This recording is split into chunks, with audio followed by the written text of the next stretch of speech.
2047 నాటికి వికసిత్ భారత్ లక్ష్యంతో ప్రపంచ క్రీడల్లో టాప్ 5 దేశాల్లో భారత్ ను నిలపడమే కేంద్ర ప్రభుత్వ దృఢ సంకల్పమని కేంద్ర ఉక్కు భారీ పరిశ్రమల శాఖ సహాయ మంత్రి భూపతిరాజు శ్రీనివాస్ వర్మ స్పష్టం చేశారు.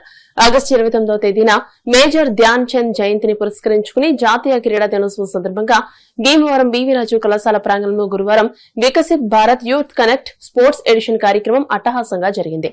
ఈ కార్యక్రమానికి ముఖ్య అతిథిగా కేంద్ర మంత్రి శ్రీనివాస్ వర్మ, డిప్యూటీ స్పీకర్ రఘురామకృష్ణరాజు హాజరయ్యారు.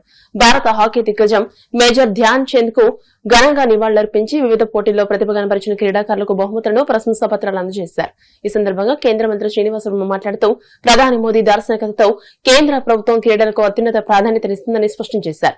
ఖేలో ఇండియా, ఫిట్ ఇండియా వంటి కార్యక్రమాల ద్వారా గ్రామీణ ప్రాంతాల్లో దాగి ఉన్న మట్టిలో మాణిక్యాలను వెలికితీయడంతో పాటు మహిళా క్రీడాకారులను అన్ని స్థాయిల్లోనూ ప్రోత్సహించడమే ప్రభుత్వం యొక్క ప్రధాన లక్ష్యమని అన్నారు. క్రీడల అభివృద్ధికి భారతదేశ చరిత్రలోనే కనీవిని ఎరుగని రీతిలో ఈ ఏడాది ఏకంగా 4400 కోట్ల బడ్జెట్ ను కేంద్రం కేటాయించిందని ఆయన గుర్తు చేశారు. భవిష్యత్ లక్ష్యాలను వివరిస్తూ 2030లో కామన్వెల్త్ క్రీడలను గుజరాత్ లోని అహ్మదాబాద్ లో నిర్వహించేందుకు సన్నాహకాలు జరుగుతున్నాయని అన్నారు. స్థానికంగా అత్యాధునిక స్పోర్ట్స్ హబ్స్ అందుబాటులోకి రావడం పట్ల శ్రీనివాస్ వర్మ హర్షం వ్యక్తం చేశారు. ఈ కార్యక్రమంలో పెద్ద సంఖ్యలో విద్యార్థులు, క్రీడాకారులు పాల్గొన్నారు. క్రీడాకారుడు ధ్యాన్ చంద్ యొక్క ఆగస్టు 29 నాడు ఆయన జయంతి అయితే దాన్ని జాతీయ క్రీడా దినోత్సవంగా జరుపుకోవడం, ఆ సందర్భంగా ఈ రకమైనటువంటి కార్యక్రమాలు మేమంతా కూడా నిర్వహించుకోవడం జరుగుతాం. 4400 కోట్ల బడ్జెట్ క్రీడలకి ఈ సంవత్సరం, అంటే భారతదేశ చరిత్రలోనే అత్యధిక క్రీడలకి బడ్జెట్ కేటాయించి ఒక లక్ష్యంతో ముందుకెళ్తుంది ఇవాళ కేంద్రంలో ఉన్నటువంటి ప్రభుత్వం కానీ రాష్ట్రంలో ఉన్నటువంటి ప్రభుత్వం కానీ.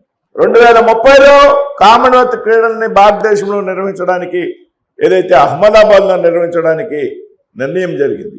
2010లో కూడా కామన్వెల్త్ క్రీడలు భారతదేశంలో జరిగాయి. అయితే ఆ కామన్వెల్త్ క్రీడల పేరుతో క్రీడా స్ఫూర్తి పూర్తిగా నశించి పెద్ద ఎత్తున నిధులు గోల్మాల్ జరిగినటువంటి సందర్భం మీరంతా కూడా గూగుల్లోకి వెళ్ళి సెర్చ్ చేస్తే తెలుస్తాం.